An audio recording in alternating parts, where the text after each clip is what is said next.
So, my name is Alan Willard. I'm a senior technical artist at Epic. I've been doing this for quite a while now. And what I'm going to be talking about today is creating complex effects. And what I mean by complex effects is not necessarily just using Cascade or some other system to make a single, say, particle system or whatever. It's more combining the systems we have available to us together. Things like using blueprints to drive particles, to feed data into actors and things like that. So where this came from was I was considering how to build a specific effect, the Jacob's Ladder electrical effect, which you've seen a lot of old horror movies, you know, the two wires with the electrical arc moving up. And the reason that happens is because when the arc initially happens, it heats the air above it, which decreases its resistance, so the electrical arc can move up into kind of its own fumes, so to speak, as it goes up. So what I wanted was an electrical effect that would find its way between 2 points and then kind of alter the tangents so that the arc would rise, but I wanted something that had a little more motion to it, a little more life, and the ability to do things like branch and change colors, be movable, things like that. So I started off with a simple beam system, and I wasn't really thrilled with the results I got. So I started instead with the material, just using a spline between 2 points and generating this nice electrical noise shader just to give me that kind of broken up edges as it joins 2 points. I found that that worked pretty well, but to get that kind of life, I decided to move a lot of this into blueprints and drive a lot of the data that way. Now, to give you kind of the end result, I'm going to show you what I came up with, and then I'm going to go into the blueprints and break that out a bit. So in my blueprints, I've got this blueprint electrical bomb. And if I just drop that into the scene, it's got a representation of the source, which shows the current color. So if I change this, you can see the effect. And this is more of a reference point so that when the effect's not going off, you can see where it's going to be. It has a sphere component to show you what the radius of the light and how far the arcs can go. And then obviously it has some options for color and then some other things. So what this looks like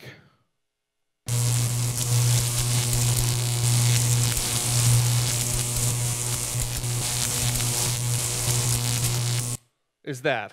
So it works really well at doing that kind of living lightning thing. But the fun part is when you start to play with the branches, and I'll darken the color a bit.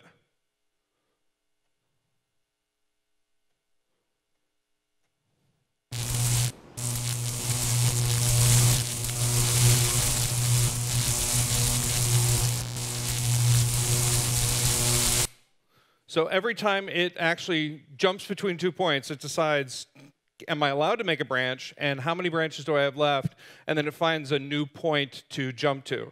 So you get something that can do much more of a real electrical crawl where it charges 2 pieces, they then arc further and further. And some of the things that I ran into in doing this were kind of interesting because in having this lifetime to them and having this behavior, as they got older, as the branches got longer, the source would start to die before the branch. So it started to look disconnected from its core, which is not how a real electrical arc works. So when I started doing this, I was going to do it all as a single blueprint that would create its arcs as components and handle itself. But what I did instead was the electrical bomb blueprint itself is more of a storage component for the settings that will be passed down to the children. So in the construction script, I very simply just set up, here's the source sphere, here's what the materials and lights are going to look like on that source, and we get it set up with a couple of flags so I can set whether or not it's visible, things like that. In the event graph, I avoided using tick at all costs because tick, one, gets very expensive. It can have consequences to performance and things like that. So instead, what I did is set up a couple of timers that control when arcs are going to happen, do things like change the color and flicker the lights and things like that. So the first thing that happens is it sets a random core size, and then it goes and starts looping this arcing function. And this arc starts wherever the asset is and spawns this other blueprint that I've created. And this other blueprint is the actual lightning itself. And one thing I ran into was, because I wanted this to be able to have branches, essentially children that it creates, if I just did that on spawn, I ran into a lot of limitations where creating the actor and having it immediately create its arc didn't give me time to do setup and pass data along. So instead, inside of this child blueprint that it's creating here, which I'll open up here, I created my own spawn custom event, and then I gave it all of these inputs. And all of these inputs are what the parent is passing down to the child. So in my bomb blueprint, the next thing I do is on this blueprint that I spawned, this arc, I open it up and I start passing data in, like what radius is, what the bolt color is, all the stuff that the parent knows about for all the children. And then after a random delay, I do this again. So this just keeps calling for a new child. The lifetime of the child determines whether or not there's a bunch of them around or if it's one bolt and then another. So back in this spawned arc, I spawn it and then I populate based on whatever's being passed in. I set local variables so that all of this is kind of an initialization pass. And then I set the arc lifetime. And then I start finding points. And the really fun part with this was it's pretty easy to find a point from a sphere. You do a trace, you basically go out from the center, and then you rotate that ray randomly. So you just get some point in space around you. So here I have variables for where did I hit last, where am I going next, things like that to kind of build up all the data structures that I need. And then I output that endpoint. And yes, this blueprint gets a little complicated. I've got it broken down a little bit to make this easier. So the big thing was I need to know not only where am I starting, where's the endpoint, and for branches, I need to store that and then move on to the next one. So I'm basically building this looping list of where have I been and where am I going, and moving down through the children like that. And the fun part with the branching was, because the blueprint is actually spawning itself, I didn't want this to be an infinite thing. I didn't want it to spawn itself and then that copy to spawn a copy and that copy to spawn a copy infinitely. So there were two things that I did with that. One, I have a flag to say, is this a branch and how many branches? And I decrement that every time. So each child loses one potential branch that it can create. And then I also modify the play rate for a timeline. And that timeline is what controls the lightning dissipating and things like that. So I'm actually running out of chances to spawn a branch, and I'm running out of time to do it as well. And the fun part with the countdown here, the increase in the play rate, is at the right ratio, the furthest child dies at the same time as the parent died.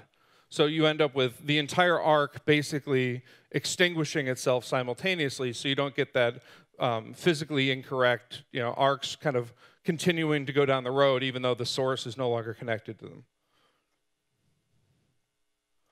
So back in my rather monolithic blueprint here, I'm using those that trace. I get the endpoint and the start point. Wherever they hit, I get the tangents from that, and that actually gives me that curve that is giving me the arc between 2 points instead of just a straight line. And then there's a timeline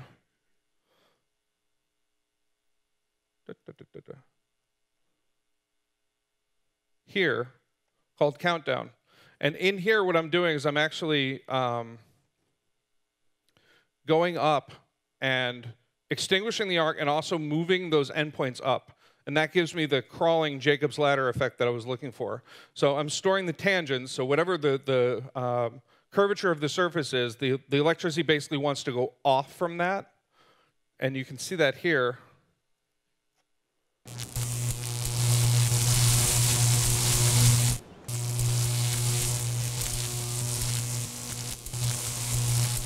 So wherever it hits on that surface, it's always going to go away from and trying to crawl upwards in Z space. And of course, we can have multiples of these.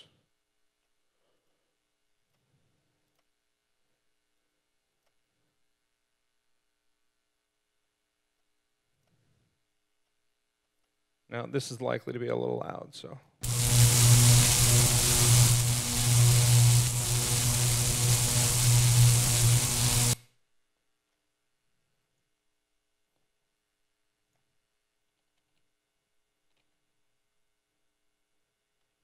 I was going to try and turn the volume down in the editor, but no big deal.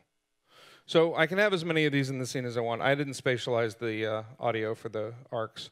But once I had those arcs being created, that's when I actually decided I did want audio. And rather than have a huge list of different audio sounds, I got really lucky and I found that somebody on the UT team, and I have no idea why they did this, had like a 25-second electrical sound.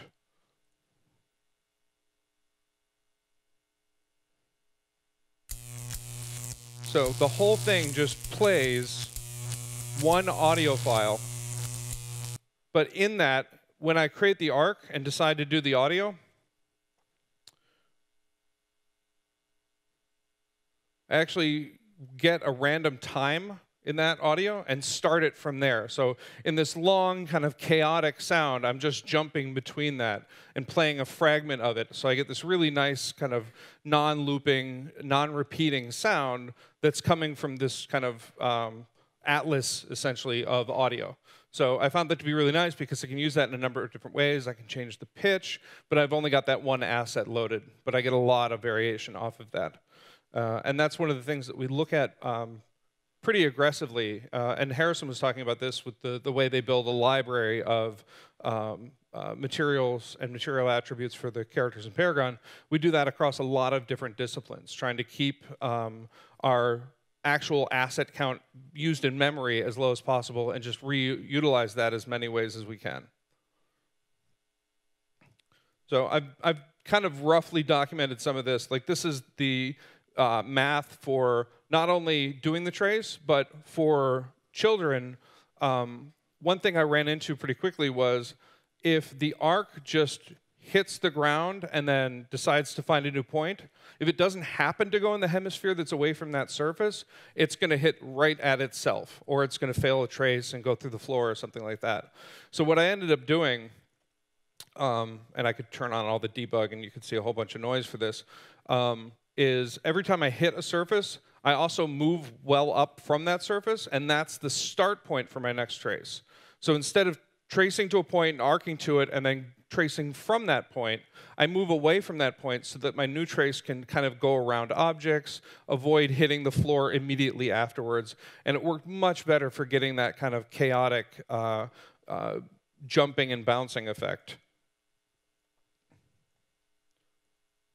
Also make the core not visible so you can see the center of it.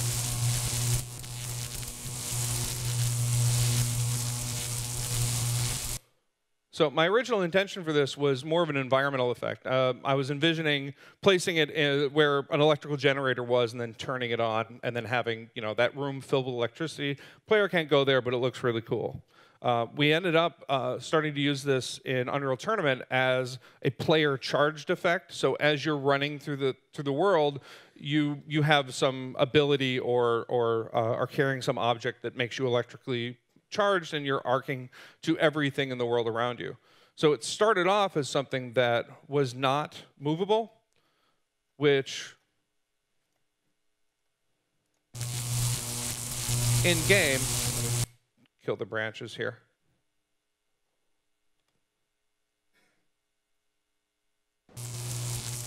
You can see what happens. The original arcs get left behind, but the new arcs are finding correct places versus where they are in the scene. So in making it movable, I did one thing that I don't actually prefer to do, which is start ticking. But I wanted to make sure this was gated really well so that we didn't end up ticking things that I truly didn't want. Let me find my...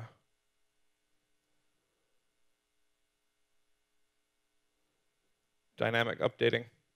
So what I did was I put a bunch of different booleans in. So I can tell the system whether it should allow any tick at all, and if it doesn't, tick just basically gets dumped into a bucket and never gets used. And then I also tick based on whether it's time to die. So this is basically tick occasionally checking to see whether or not the system should kill itself off. And then if the movable is set to true, then we do our traces every frame and move everything all at once, and the source location gets updated. But you could do this using the timers that I was talking about earlier. Again, I prefer to avoid tick at all costs across anything at all. If you need to use tick, you should talk to an engineer and have them write something that does it for you with the right update rate, and so everybody's aware of the fact that that cost is occurring. Now, all of these things work really well together, but there's still a number of problems with doing it this way, in that I'm spawning dynamic lights all the time. So there's plenty of things that you can clean up with this. One thing I also wanted to do was be able to obviously spawn particle effects at the endpoints. So I've got the create particles graph here, which at the high level really simply just spawns an emitter at wherever that arc point ends, and then it moves on, sets that vector, or sets that to a variable so that when it tries to clean itself up, it can turn off. One thing I've seen in a number of systems that I don't care for is if you put the particle component, I just realized I did that off screen, my apologies. One thing I've seen a lot is that if you tell a particle system to stop spawning, the old particles basically finish their lifetime and it looks really good. You end up with that sparks bouncing even after the system is done spawning. And in this case, the electrical arcs are gone. But instead of wanting that to be a component of the blueprint, I decided to spawn them separately and then just tell the system that it has a reference to this particle system that I've created, so that in the when everything dies here, I can actually just deactivate that system. The particle system itself, which is here, or over here, is basically just spawning particles for a period of time, and then it's in the properties for it. It has kill on completed. So when I turn it off, it doesn't destroy the particle system. It stops spawning new particles, and then once all the particles are dead, the particle system will clean itself up automatically. And this is a really useful thing to use for weapon effects, so that you don't end up with the weapon stops firing and all the old particles blink away and things like that, which we have run into, specifically with some of the link beam effects for Unreal Tournament. If you haven't played it, it's similar to a Ghostbusters beam system where there's two kind of twining beams linked together. That I think I've actually got somewhere in here, but yeah. Compile a little bit of content here.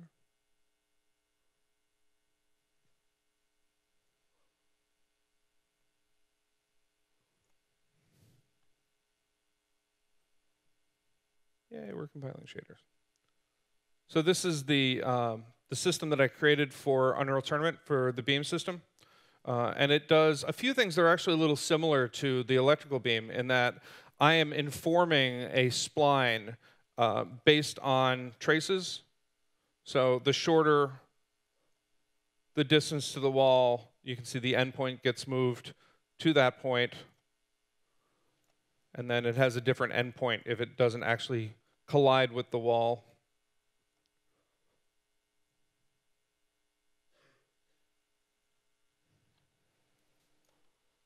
There we are. And then this uses a vertex shader to do a lot of the coiling. And I found this works really well because trying to update the spline all the time is completely unfeasible.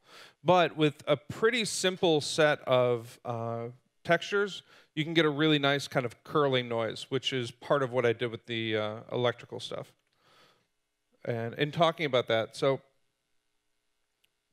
the material for the electrical stuff is pretty complicated. But again, I've kind of cleaned it up. So essentially here, I'm doing something kind of bad in that I'm using noise nodes. Please don't use these. They work great in prototyping. Please, please, please condense them down to textures before you actually use them in-game, unless your game is extremely focused on using this kind of procedural noise and you're aware of that from the beginning.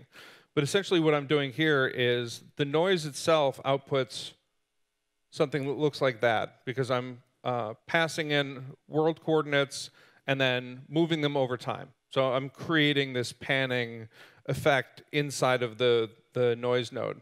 And then I've got 3 different ones for different coordinates. And then I append them together to look like 3-dimensional noise. So each one of those colors corresponds to some deformation in world space.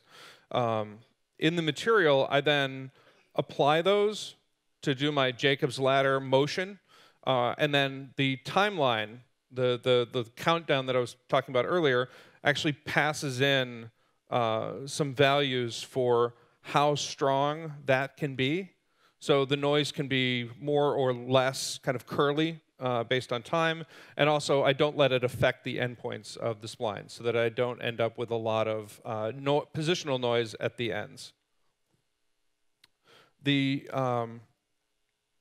eat-away masking bit here actually works surprisingly well. If you watch the electrical arcs in slow motion, they actually start to dissipate by eating away at themselves instead of just blinking out, which gives a much better like loss of electrical potential look than just having it vanish or do anything unusual with trying to look sparkly or anything like that.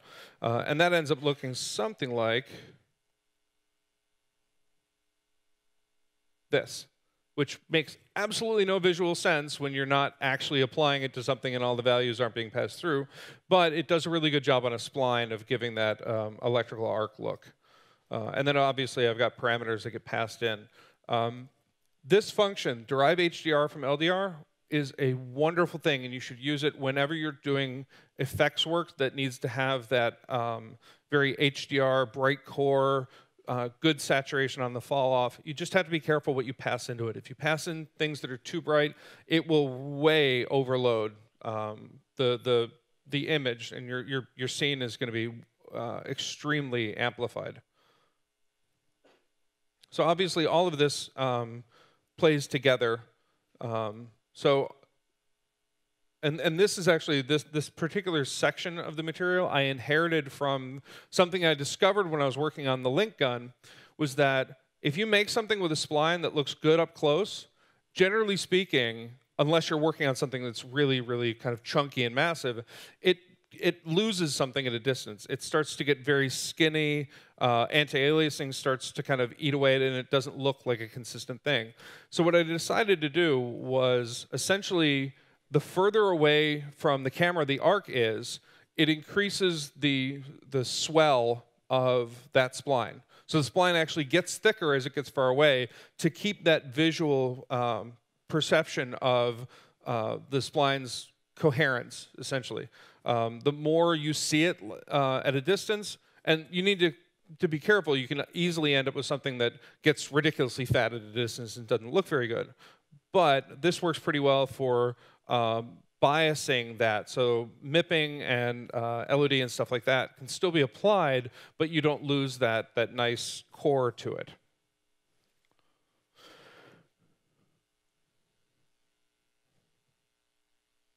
Move away again.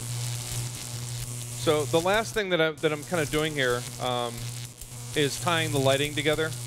So one thing you'll find when you start to combine systems is they don't always work correctly the way you think they will. You can set the color on a particle system, and some sub-emitters will ignore it, and some will use it quite nicely, depending on whether or not they're GPU or CPU particles. So what I had to do was pass in the colors in wrong blueprint in a couple different ways. So the lights are pretty easy. I can just pass in a color value to the point light that's just my color. It's passed down to the child by the parent blueprint, whatever that is, and it works great. But in the particles, I actually had to convert them into a vector, multiply them by the alpha, and then pass that in as a vector parameter, because what would happen is the linear color would get lost because some of the sub-emitters decided they would prefer to have color coming in as an initial color. And some preferred to come in as color over life, depending on what I was doing. So learning the peccadillos, unfortunately, of the systems comes in really handy when you're trying to handle those forms of data. And in this case, you can actually see by the modules that I was trying different things to get the colors to work correctly. So finding that, oh, instead of using initial color, which initial color has to be there for scale color to have something to work on. So I set an initial color of all white. Scale color then modulates that white to the color that I pass in, which is a bit of an odd way of handling that. And then it also does the fade over time. So I end up with a nice alpha out for the particles as they come to rest. And because you want the sparks to do that, welding bounce when they hit the ground and things like that, I've got collision with scene depth because it's extremely cheap. Collision with scene depth works beautifully. If I had gone in and turned on distance field for the project, I could have changed this to use distance field instead, which is more accurate, but I didn't want to wait for distance field to be calculated, stuff like that. So once I had all of this kind of put together, my next step was, well, other than showing it to people, was cleaning it up. And my God, please clean up long before I did. Because I spent a week going through and figuring out, like, after I'd done this months ago, going through and remembering how I did things, where I did things, why I was doing things, cleaning it up so that it's a little easier to present,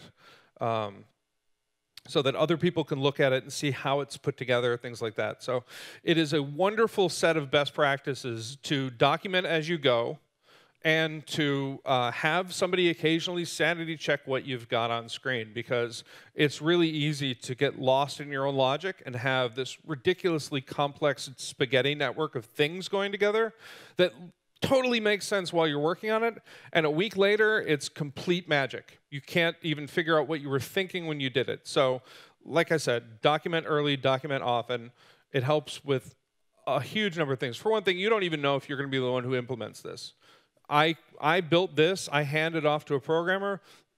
They now have to figure out what's going on if something goes wrong, or if I move off of that project, or somebody else takes over, whatever. The easier it is for everybody if you document often. And these are things that we learn through experience, unfortunately. So in the spawned arc, the last thing I wanted to cover about these was the actual arc biasing.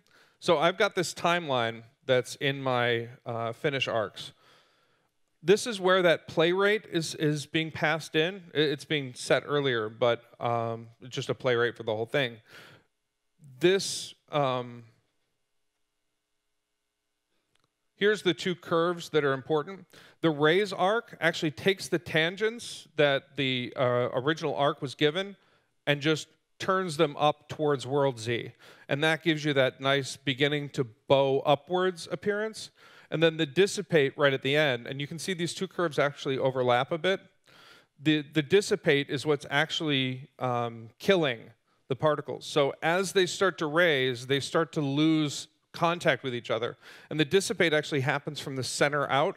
So you still have some like electrical fuzz going on at either end as the particles, or as the spline between them begins to die. If I had more time when I was originally working on this, I think the biggest thing I would have done differently, other than not using tick, is making sure that I could do the exact same thing without a spline component.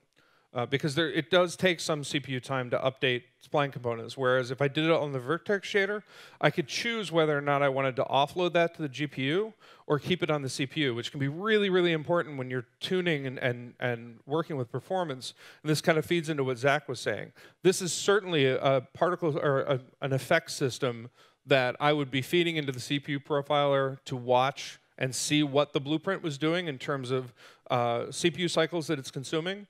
And at that point, that's where I would decide whether or not to use the spline mesh or move it over to the GPU. You can even set that up as a checkbox. So you could say, when I pass in, it's time to spawn an arc, look to see whether or not something is flagged and do the GPU heavier version of it or the CPU heavier version of it. You could even pass down things like, if I'm doing it on the GPU, don't spawn as many lights so that I'm not going really GPU heavy.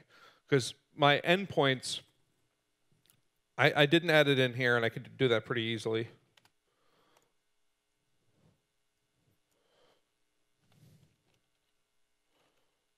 Just add a new variable called bSpawnLight. Hook that up, and if it's true, which it is currently not,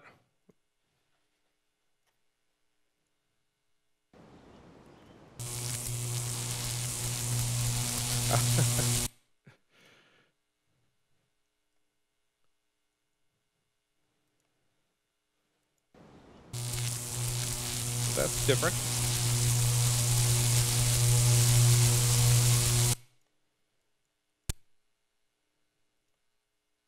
What else did I change? The wonders of live development, right? Okay. It flat out just didn't like that. Oh. Okay. So when you put in a branch, make sure you only skip the part that you're not interested in, instead of skipping the rest of execution and the subsequent nodes that are no longer being called because you just turned everything off. So let's go back into the light. And instead of just flat out not continuing to execute code, let's just skip past this code. This may work. Yeah, that's a little better. Okay. So now I'm not spawning point lights at the endpoints for my sparks, but I am spawning quite a bit of particles and meshes. One thing I noticed in debugging some of these things was that if you watch the world outliner as the system is running, you'll start to see all of the sub-actors that are being created and destroyed. So when I hit play, you'll see it's creating them and destroying them. I ran into an interesting bug where selecting another window while this was running was allowing them to not die, because they were so, basically it was happening on another thread and there was so much lost time that it was actually skipping parts of the timeline that were just looking to see whether or not a certain thing had happened, that event was never getting called reliably enough. So instead what I started doing was looking to see whether or not there a certain amount of time since the thing had been spawned had passed, and then just killing it. So that way, no matter what happened, if that function call, it's time to kill you, didn't get called, there was still a fail-safe mechanism that said, hey, look, I know that you didn't hear me, but you need to die right now because I don't want a million of you laying around. So I happened to go to lunch with another window selected because I had checked my email before I walked out. There were over 7,000 of these things, not visible, just hanging around. Everything else had executed. They dissipated. They're just sitting there dormant, but alive. So really good thing to test things like that. Make sure you tab out. Make sure you add time and throw edge cases at your systems, because it really does help to catch things.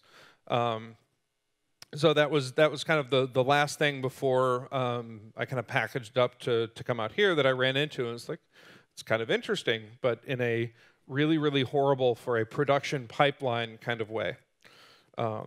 So going forward, I mean, I would like to package this up in a way that people could download it. We'll see what we can do with that later. I'm also planning to do a Twitch stream at some point in the future to go over this as well, and hopefully I'll have had some time to iterate and evolve on it a little bit. I'd like to have it so that you can set 2 points that it will arc between, no matter where those things move. So you can have a generator that decides always to hit the player, but picks a random point on the player, stuff like that. And it's because of the way I set up the parent spawning the child. That should be pretty easy, because then you can then choose to spawn a different child under different conditions. So I could easily say, hey, pick a point and spawn it and just keep going back and forth, because you're using a different class. By abstracting between those two, it worked out really well. So that's pretty much all the content stuff I've got prepared. I'm more than happy to answer any questions if people have some. I think we've got somebody in the back with a microphone somewhere. And everybody turns around. Oh, here comes Sean Gribbins with a microphone. Everybody, Sean Gribbins. Thank you. Sean, we've got some questions up here. Sure. Oh, no, wait, they're back. Oh, no, I'm kidding. Put their hand up. Just start handing it around. Hi. Hello. I just wanted to ask, as example with lighting, you have the main branch, but you also have little sub-branch that comes out of this main branch. Did you think about that and how to generate it in your branch? So you mean having like smaller sub-branches coming off of one? Exactly. I was considering that. I at the time I didn't have the kind of spare cycles to iterate on something like that. The problem comes with the vertex shader. Because you are you have fixed endpoints, but the center tends to be chaotic, you would need to know the point in space and have the same vertex shader. So you basically have a fixed spline on the CPU. The GPU is then moving the vertices around. You have to know the fixed point on the CPU, spawn from that, and then apply the same offsets. I have done that with other things. The complexity of doing that was a little high for what I was trying for, but I can very easily see ways that you could have forked lightning, where at arbitrary points along it, you branch off. The other way that I thought of doing it was by sub-stepping the arc. So instead of only having 2 points, and then those are the only fixed points, was actually having 2 fixed points and then having a number of sub-steps that were actual spline endpoints, but were being moved procedurally inside the blueprint instead of being done purely on the GPU and the vertex shader. So it is possible, but it definitely increases the complexity, and therefore makes it a little harder to debug and work with from then on. Okay, I have another one that's kind of related to this one. I already tried some beam effect or electrical beam effect. I had one emitter and one receptor. I just wanted to try also to make it like one beam, but composed of full of this little electrical arc, but go. So you want like spiderwebby threaded? Yeah, exactly. I was wondering if it's better to use it as textures, like the noise that you use, is if you can make it to have those little spider stuff, or it's. So I actually did something like that for the link beam, because we hadn't decided how it was going to look. The link beam itself. I'm just going to open the blueprint so I can get to the component.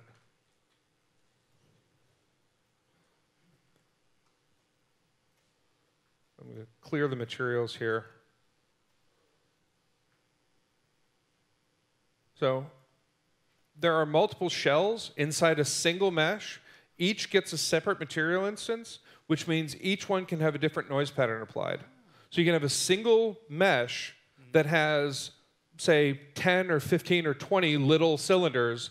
Each one gets the same endpoints, but each one gets a different path to course between those two endpoints.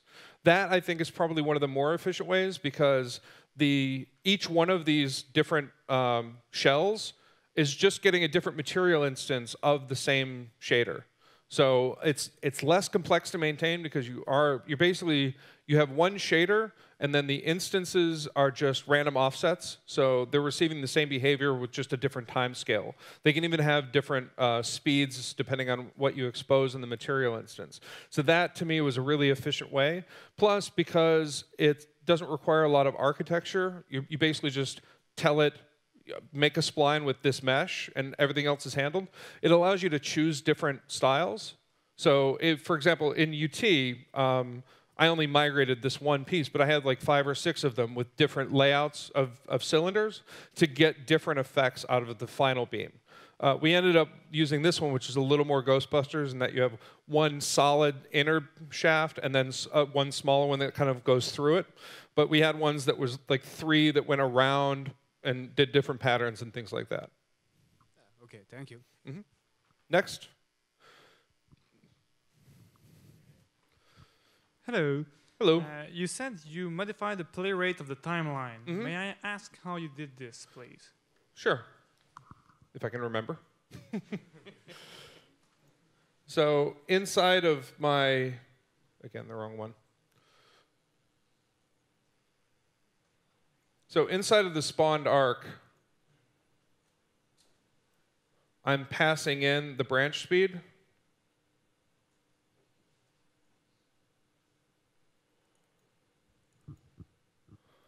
So here, I'm setting the play rate for that timeline. So the timeline is controlling both the dissipation and motion, but it also has an event in it that says it's time for it to die. If I tell it that it's a branch, if it is a branch, it uses the branch speed.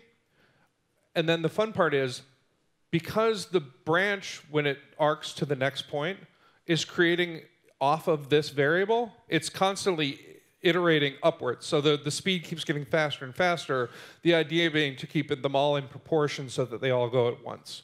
So rather than feeding the play rate directly into this node is a component, it's a timeline component, and I'm just setting it directly on that component elsewhere in the blueprint.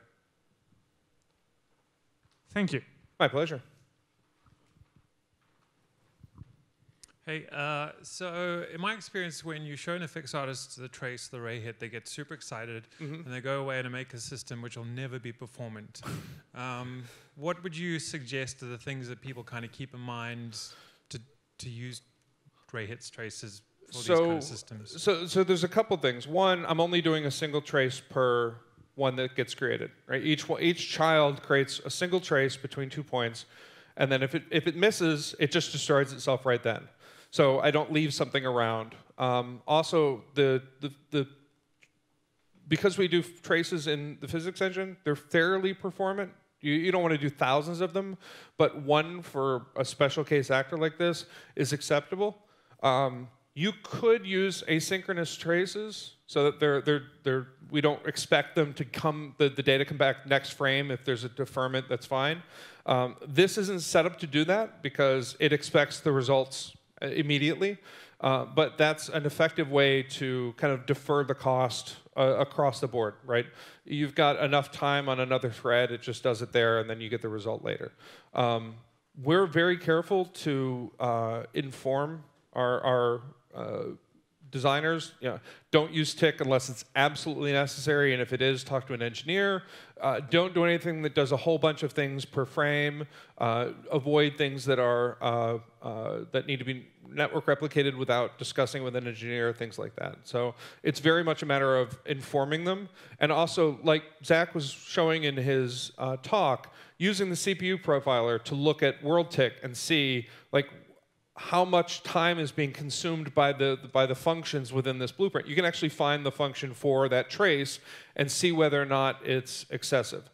It also depends on what you're tracing against, if you're tracing on visibility versus simplified collision, things like that. But that's getting into the minutia of it. And then just a brief follow-up. Did you hand this off to the programmers to optimize in any way, or was this good enough as a blueprint? This was almost good enough. We eliminated the lights, and also there was a little bit of optimization in the material because I am using noise nodes. The noise nodes are great in this case for demonstration because you don't get any tiling, there's no looping. But realistically, the way I'm doing it, it's just 3 coordinates. If I did a noise texture and maybe add a little bit of chaos to it based off of time or something like that, I could easily get something that looked nearly as good without using a noise node. But if you actually look at the material,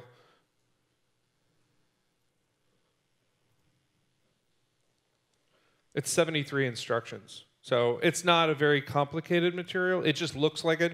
But because I'm using the exact same noise settings, it's essentially instantiating that in the pixel shader, and I'm not spending a ton. Again, it's still not something I wouldn't be comfortable shipping it using the noise node. But for quick prototyping and not having to jump out to Photoshop and make something and make sure that it does have some 3D behavior to it, this was the easiest way to put that together. Thank you. All right, thank you very much. I hope it was at least somewhat informative.